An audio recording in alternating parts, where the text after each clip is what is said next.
오늘 주시는 하나님의 말씀은 마가복음 15장 16절에서 32절까지의 말씀입니다. 제가 봉독하도록 하겠습니다.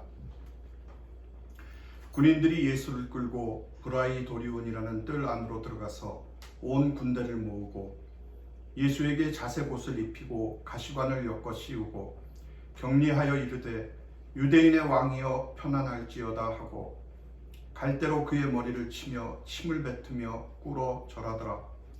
희롱을 다한 후 자색옷을 벗기고 도로 그의 옷을 입히고 십자가에 못 박으려고 끌고 나가니라. 마침 알렉산더와 루포의 아버지인 구레네 사람 시몬이 시골로부터 와서 지나가는데 그들이 그를 억지로 같이 가게 하여 예수의 십자가를 지우고 예수를 끌고 골고다라 하는 곳, 번역하면 해골의 곳에 이르러 모략을 탄 포도주를 주었으나 예수께서 받지 아니하시니라. 십자가에 못 박고 그 옷을 나눌세 누가 어느 것을 가질까 하여 제비를 뽑더라. 때가 제3시가 되어 십자가에 못 박으니라. 그 위에 있는 죄패에 유대인의 왕이라 썼고 강도 둘을 예수와 함께 십자가에 못 박으니 하나는 그의 우편에 하나는 좌편에 있더라. 없음.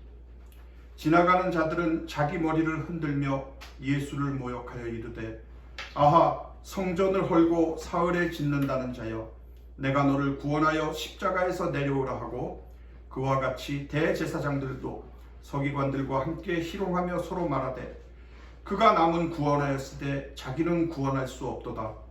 이스라엘 왕 그리스도가 지금 십자가에서 내려와 우리가 보고 믿게 할지어다 하며 함께 십자가에 못 박힌 자들도 예수를 욕하더라. 할렐루야. 저는 오늘 십자가의 세 가지 진리라는 주님의 말씀으로 함께 은혜를 나누겠습니다.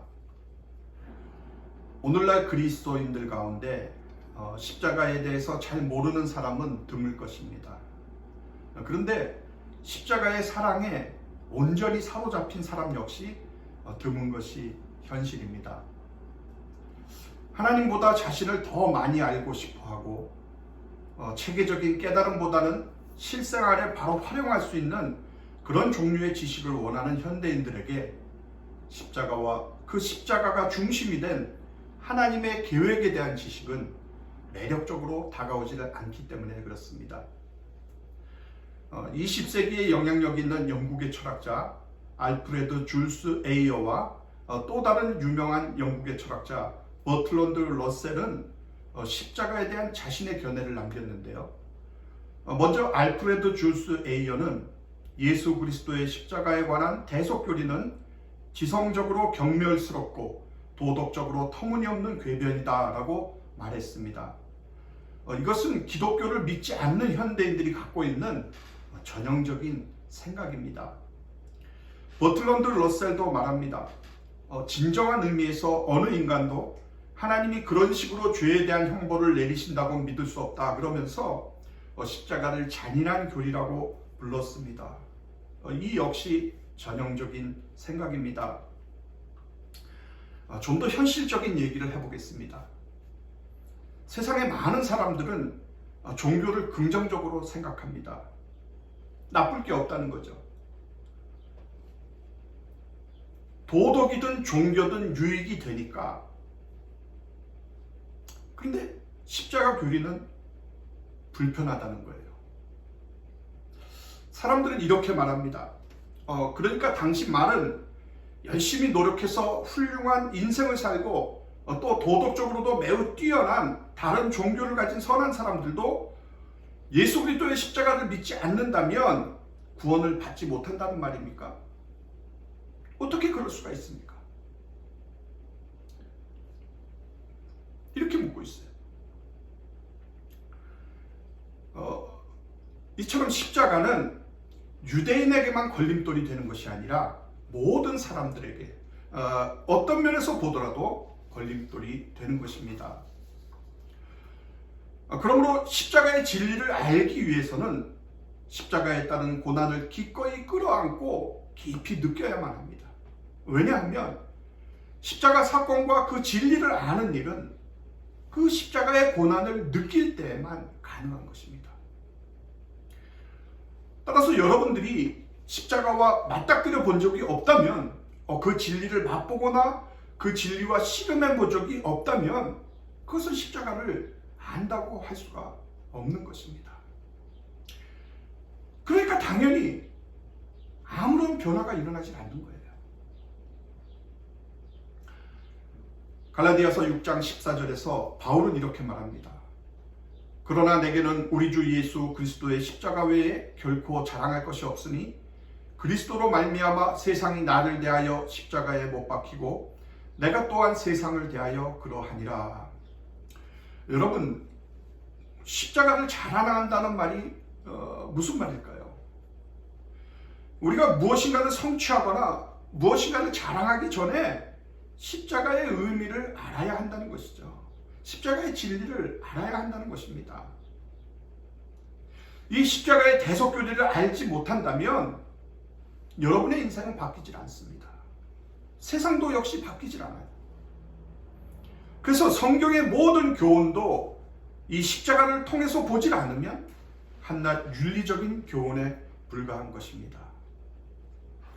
기독교의 핵심은 그리스도의 십자가에서 드러난 그 하나님의 사랑과 그 사랑 가운데 성취되어 가고 있는 하나님의 계획이기 때문에 그렇습니다. 예수 그리스도는 십자가를 지시기 위해서 이 세상에 오셨습니다. 그게 성경의 핵심입니다. 그러므로 십자가의 구원 계획과 예수 그리스도께서 우리의 화목제물이 되신 그 십자가의 의미와 십자가를 자랑 삼은 그 성도의 삶이 어떠해야 하는지 이 시간 십자가에 대한 벅찬 감격과 어두운 신앙의 눈이 뜨이는 참으로 복된 각성이 온 땅에 일어나기를 진심으로 소망합니다. 십자가는 세 가지 진리를 우리에게 강하게 보여줍니다. 예수 그리스도에 관한 진리, 우리 자신에 관한 진리, 하나님에 관한 진리입니다. 먼저 십자가는 예수 그리스도에 관한 진리입니다. 오늘 본문 16절에서 20절 말씀을 보면 로마 군인들은 예수님의 총독의 관절을 가리키는 브라이도리온이라는 뜰로 끌고 갔습니다. 그리고는 온 군대를 모으고 예수님께서 입고 계시던 옷을 벗기고 자색 옷을 입혔습니다. 그리고 가시로 면류관을 만들어서 이렇게 머리에 씌웠습니다. 그런 후에 그들은 예수님께 예의를 갖추는 신용을 하면서 유대인의 왕이여 평안할지어다 라고 조롱을 했습니다. 그리고는 갈대로 예수님의 머리를 때리고 침을 뱉으며 꿇어 절을 하는 신용을 하면서 예수님을 모욕하고 희롱했습니다. 그들은 이렇게 실컷 모욕과 희롱을 한 후에 예수님께 입힌 자색옷을 다시 벗기고 예수님이 입으셨던 옷을 입혀서 십자가에 못 박으려고 끌고 나갔습니다. 이것은 이사야 50장 6절의 말씀인 나를 때리는 자들에게 내 등을 맡기며 나의 수염을 뽑는 자들에게 나의 뺨을 맡기며 모욕과 침뱉음을 당하여도 내 얼굴을 가리지 아니하였느니라는 말씀이 성취된 것입니다. 여러분, 예수 그리스도께서는 그의 죽음을 포함해서 그의 삶의 모든 부분들이 완전한 복종으로 하나님께 순종하는 삶을 사셨습니다.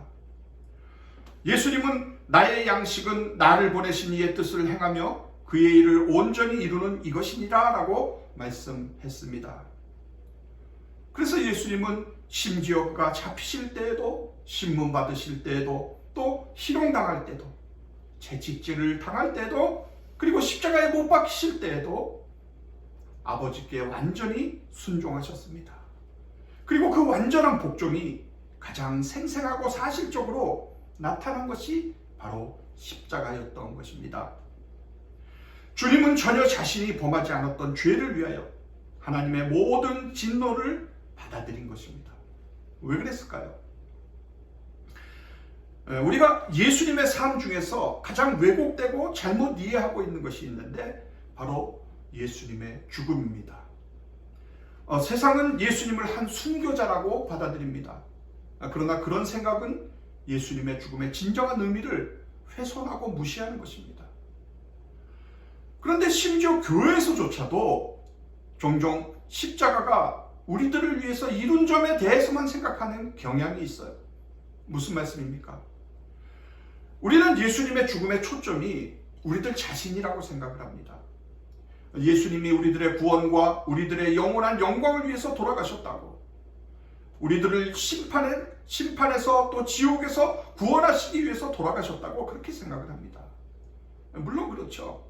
그 모든 것이 그리스도의 죽음으로 완성이 됩니다. 그렇지만 실제로 예수님은 하나님을 위하여 죽으셨습니다. 하나님을 위하여 죽으신 것이에요. 그래서 예수님의 죽음의 완전한 의미와 목적을 이해하기 위해서 우리는 예수님의 십자가를 성경 전체를 통해서 보아야 하는 것입니다. 구약 성경의 하나님은 그의 백성들의 죄를 다루기 위한 특별한 희생제도를 우리에게 보여주십니다. 그 희생제도를 통하여서 하나님은 죄인이 하나님 앞으로 나올 수가 있고 일시적으로 그의 죄를 해결할 수 있는 방법을 주셨습니다. 죄 지은 자는 동물을 성막의 제사장에게 가져왔습니다. 그리고 죄인은 그의 죄와 잘못을 동물에게 전가하는 표시로 그의 손을 동물 위에 올려놓았습니다. 그리고 그 동물은 죽임을 당하였고 그의 피는 제단에 뿌려졌습니다. 그러나 동물로 드리는 제사는 단지 일시적으로 죄를 덮을 수 있게 할 뿐이었기 때문에 그들은 그 제사를 계속해서 반복해야만 했고, 제사는 영원한 용서를 받게 하는 대신에 하나님의 마지막 희생제물인 그의 아들을 바라보게 했습니다. 그리스도만이 하나님이 받으실 만한 완전한 제물이셨다는 것입니다. 그래서 죄를 깨끗게 하기 위해서 바쳐질 수 있는 단 하나의 진정한 흠없는 양이 바로 예수 그리스도였던 것입니다. 본문 23절에 보면 군인들이 예수님께 십자가의 고통을 조금이라도 잊게 해주기 위해서 모략을 탄 포도주를 예수님께 주었습니다. 그러나 예수님은 거절하셨어요. 예수님께서는 십자가에서 남은 고난과 고통을 그 마지막 한 방울까지 다 마셔야 하셨기 때문에 육체적 고통을 다소 진정시켜주는 그 모략을 탄 포도주까지도 거절을 하셨던 것입니다. 사랑하는 여러분, 하나님의 사랑의 목표는 죄인을 구원하는 것이고 또한 그들을 의로운 방법으로 구원하는 것이었습니다. 하지만 독생자 예수 그리스도가 죄를 담당하고 죽지 않는다면 그것은 불가능한 것이었습니다. 그러니까 예수님께 있어서는 하나님께로부터 보냄을 받아 마침내 다 이루었다고 하시는 그 이름이 하나님의 뜻의 온전한 성취에 있었기 때문에 깨어있는 자로서 하나님께서 자신에게 맡기신 그 흠없는 자기를 제물로 하나님께 드리는 일을 온전히 해 나가신 것입니다. 이것이 바로 그리스도에 관한 십자가의 진리인 것입니다. 두 번째로 십자가는 우리 자신에 관한 진리입니다. 본문 21절에 보면 예수님께서 십자가를 지고 끌려갈 때 마침 구레네 사람 시몬이 시골에서 올라와 그곳을 지나가게 되었습니다. 그런데 로마 군병들은 그를 잡아서 억지로 같이 가게 하여 예수님이 지신 그 십자가를 대신 지고 가게 하였습니다. 여러분, 21절의 시작을 보면 마침이라고 되어 있습니다. 우연이라는 뜻입니다. 성경에서 마침이나 우연이라는 단어가 나올 때는 우연을 가장한 필연입니다. 하나님의 섭리를 뜻할 때를 가리키는 것입니다. 우리가 보기에는 우연의 일치 같지만 하나님은 그 정확한 타이밍에 우리의 인생을 주관하십니다. 그런데 그 모든 일이 하나님의 아름다운 계획을 이루는 데 쓰여지는 것입니다. 여기 성경에서 얘기하고 있는 구레네 사람, 그 사람은 어떤 사람을 굳이 이야기하려고 하는 것이 아니라 예수님이 십자가를 지시는 여정에서 만났던 그 한 사람이 혹시 그것이 우리일 수가 있다고 말하는 것은 아닐까요? 분명한 것은 구레네 사람 시몬이 예수님이 십자가를 지시는 그 자리가, 억지로 십자가를 줬던 그 자리가 그의 인생에 있어서 의도했던 순간이 아니라는 것입니다. 그가 계획했던 것이 6월절 제사를 드리러 왔던, 장사를 하러 왔던, 어떤 이유에서 왔던 간에 그가 걸어가던 그 자리에 예수님께서 십자가를 치셨고 쓰러졌던 예수님의 그 자리에 그는 우연치 않게 주 예수의 십자가 처형 행렬 가운데 있다가 대신 십자가를 지게 됩니다. 세상적인 시각에서 보면 정말 재수없는 일이었죠. 그러나 재수없는 사건 같았던 그 일이 시몬의 인생에서 가장 축복된 사건이 된 것입니다. 여러분, 우리들의 인생에 찾아오는 십자가 역시 우리의 계획 가운데 찾아오는 것이 아니라 불현듯 우리에게 찾아옵니다. 여러분의 인생에도 보면 깜짝 놀랄 일이 찾아오는 거예요. 눈에 보기에는 이게 안 좋은 일 같고 재수없는 일 같지만 모든 것이 하나님의 섭리 안에 들어있다는 사실을 기억하시길 바랍니다. 구레네 시몬의 인생은 이 십자가를 체험하는 것으로 180도 바뀌고 맙니다. 그가 십자가를 지고 갈 때 그 십자가에 묻은 예수님의 보혈이 그대로 그의 얼굴로 옮겨왔습니다. 구레네 시몬은 그때 몰랐을 겁니다. 자기 얼굴에 묻고 있는 그 피가 얼마나 존귀한 피인가를, 바로 모든 인류의 죄를 대속하는 보혈의 피라는 것을 그는 몰랐을 거예요. 자기가 얼마나 엄청난 분의 십자가를 지고 있는지, 사람들이 죽이라고 하는 그 욕하고 있는 바로 이 분이 존귀하신 하나님의 아들이라는 것을 그는 나중에 알았을 겁니다. 그리고 그가 처음에는 자기가 이 십자가를 지고 갔지만 실은 주님께서 자신의 죄를 이 십자가에 지고 갔다는 것을, 구레네 시몬은 자신의 얼굴과 온 몸으로 예수님의 피가 묻어오는 것을 느꼈을 거예요. 그리고 그 피가 우리 모두의 죄를 깨끗게 한다는 것을, 그 피가 마귀의 권세를 꺾어버리고 우리에게 자유를 준다는 것을 구레네 시몬은 나중에야 알게 되었을 겁니다.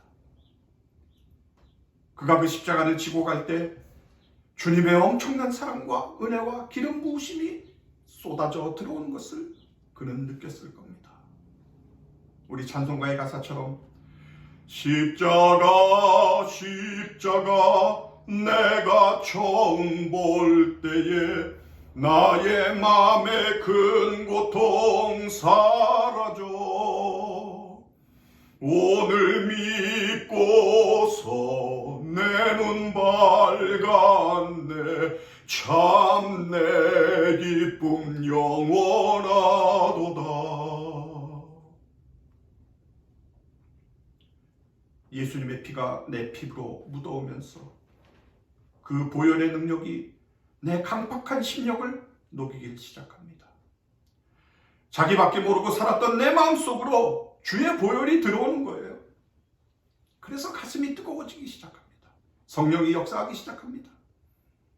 이 십자가가 자기와 상관이 없는 것이 아니라 바로 내 죄를 위한 것이었다는 것을 깨닫게 되는 것입니다. 사랑하는 여러분, 구레네 시몬이 억지로 순종하기는 했지만 그 십자가를 지고 주님을 따라가는 순간부터 그에게 성령이 임하기 시작했습니다. 시몬은 나중에서야 예수님이 십자가를 지신 의미를 제자들을 통해서 배우게 되었고, 그리고 오순절 성령 강림을 통해서 그 배움은 확신이 되었습니다. 그리고 그 과정에서 그의 아내가 변하고 그의 자녀들이 변했습니다.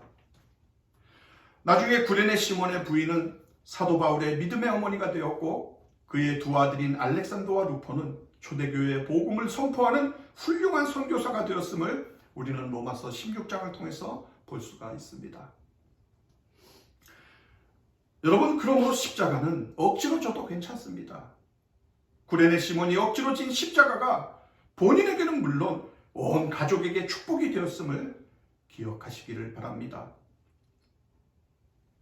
오늘 본문 24절에 보니까 예수님을 십자가에 못 박은 로마 군병들은 예수님이 입으셨던 옷을 서로 나눠 갖기 위해서 제비를 뽑았습니다.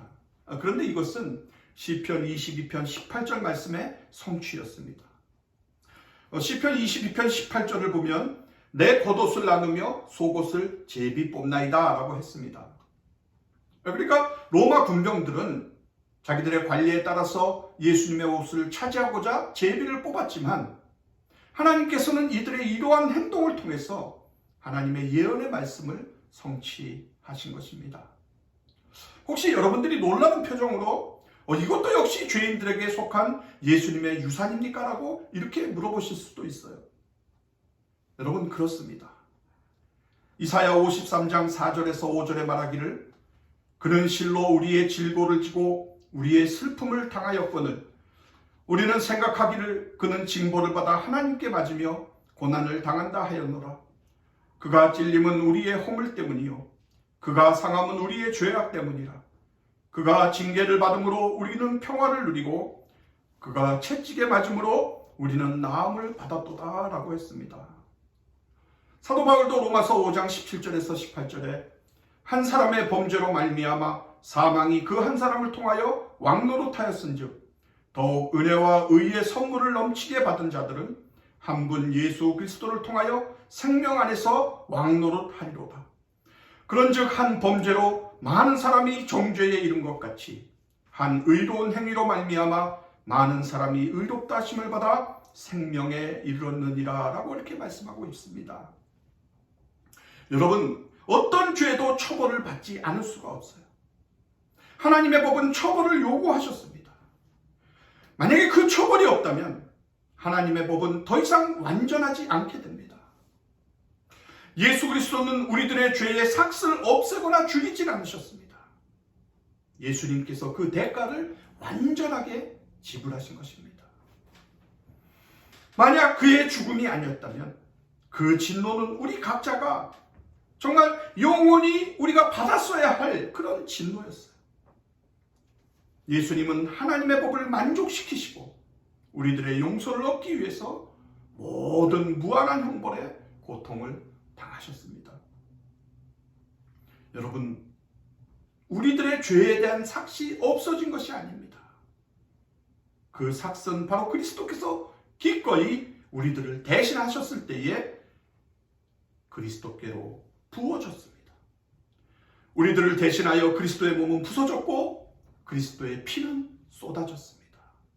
의로운 자가 불의한 자를 위해서 완전한 대속제물로 바쳐진 것입니다. 그러므로 그리스도의 희생적인 죽음을 통해서 하나님은 그의 진노를 만족시키실 수 있었고 그의 백성들을 구속하실 수가 있으셨습니다. 그리스도는 우리들의 구원을 얻게 하시기 위해서 우리들이 받아야 할 저주를 다 받은 것이에요. 그 결과가 무엇입니까? 하나님은 마치 그리스도가 우리의 삶을 사신 것처럼 여기심으로써 마치 우리가 그리스도의 삶을 사는 것처럼 여기신다는 것입니다. 바로 이것이 우리 자신에 관한 십자가의 진리입니다. 마지막으로 하나님에 관한 진리입니다. 오늘 본문 27절을 보면 예수님께서 못 박힌 그 십자가의 좌우 양편에는 강도 2명도 함께 달려 있었습니다. 그런데 우리가 지금 쓰고 있는 이 개역 성경에는 28절이 없음이라고 이렇게 되어 있습니다. 그러나 한글 킹 제임스 성경은 이로써 그가 범죄자들과 함께 계수되니라 하시는 성경의 기록이 성취되었더라 라고 이렇게 번역을 해서 기록을 하고 있습니다. 그리고 또 어떤 사본에 보니까 그는 범죄자로 간주되었다고 한 성서의 말씀이 이루어졌다라고 이렇게 했습니다. 무슨 말씀이에요? 하나님 아버지의 뜻을 받들어 섬기기 위하여 오신 예수님은 마침내 십자가에 못 박히심으로써 죄인의 한 사람이 되셨다는 겁니다. 여러분, 예수님이 누구세요? 예수님은 천지를 창조하신 창조자이십니다. 히브리서 1장 2절에도 이 아들을 만유의 상속자로 세우시고 또 그로 말미암아 모든 세계를 지으셨느니라 라고 이렇게 말씀하셨습니다. 창조자 되신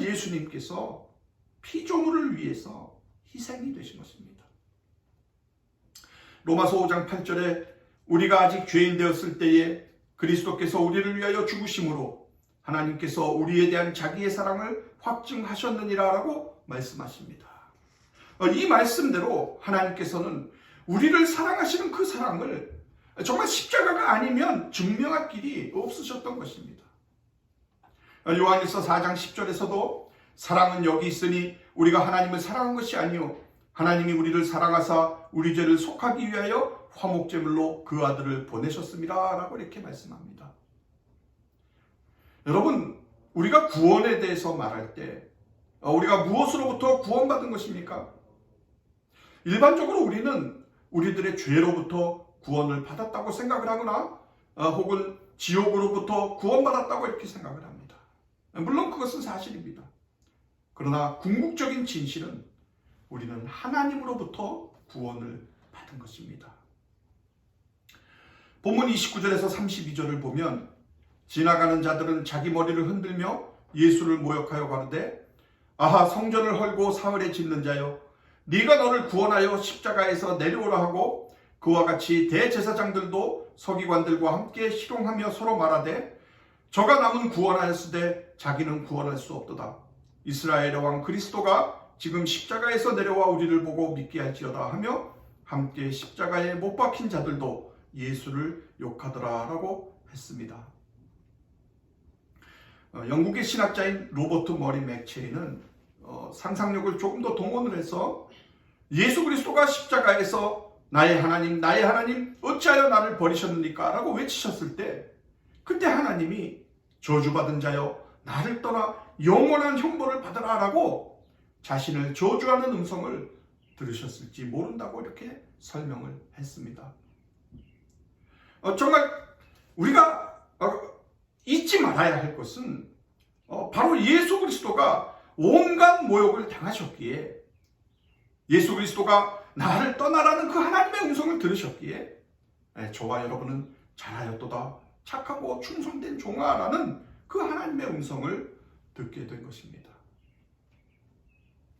그것을 이사야 53장 10절에 보면 여호와께서 그에게 상함을 받게 하시기를 원하사 질고를 당하게 하셨은즉 그의 영혼을 속건 제물로 드리기에 이르면 그가 씨를 보게 되며 그의 날은 길 것이요 또 그의 손으로 여호와께서 기뻐하시는 뜻을 성취하리로다 라고 말씀하셨습니다. 무슨 말씀입니까? 하나님께서 예수님을 그토록 짓이기고 그토록 잔인한 고통과 죽음으로 몰아간 것은 바로 하나님의 가장 기쁘신 뜻이었다는 것입니다. 왜요?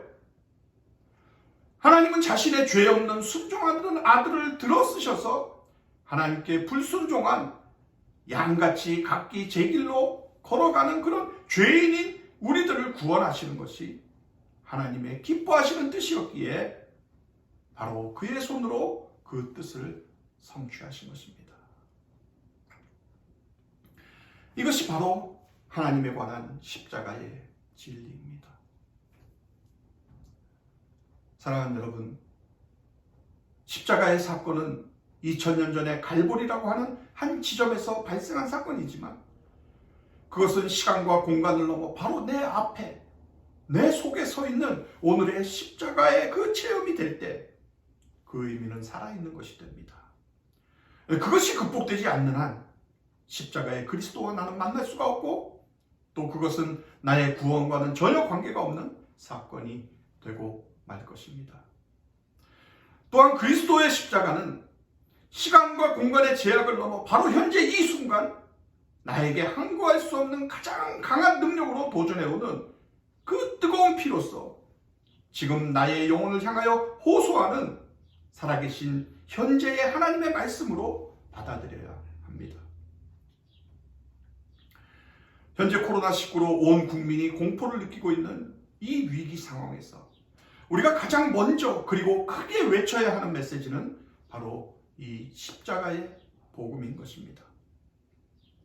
그 십자가의 진리가 지금 질병으로 고통으로 울고 있는 사람들에게 줄 수 있는 가장 큰 평안과 구원의 메시지가 될 줄로 믿습니다. 인생에서 우리는 많은 위기를 겪습니다. 우리는 많이 괴로워합니다. 그리고 슬퍼합니다. 실패할 때, 정말 고통스러울 때 우리는 하나님께 부르짖습니다. 고난의 끝을 알 수가 없어 우리는 두려워합니다. 지금 고난을 겪고 계십니까? 지금 두려우십니까? 여러분, 걱정하지 마십시오. 십자가의 진리는 모든 슬픔과 괴로움을 다 잊어버리기에 충분한, 오히려 그 고난이 여러분이 누릴 마지막에 찬란한 영광을 더욱더 풍성하게 만들어줄 정도로 여러분의 마지막 날은 밝고 아름다울 것입니다. 이것이 여러분이 맞이할 영광스러운 결말인 것입니다.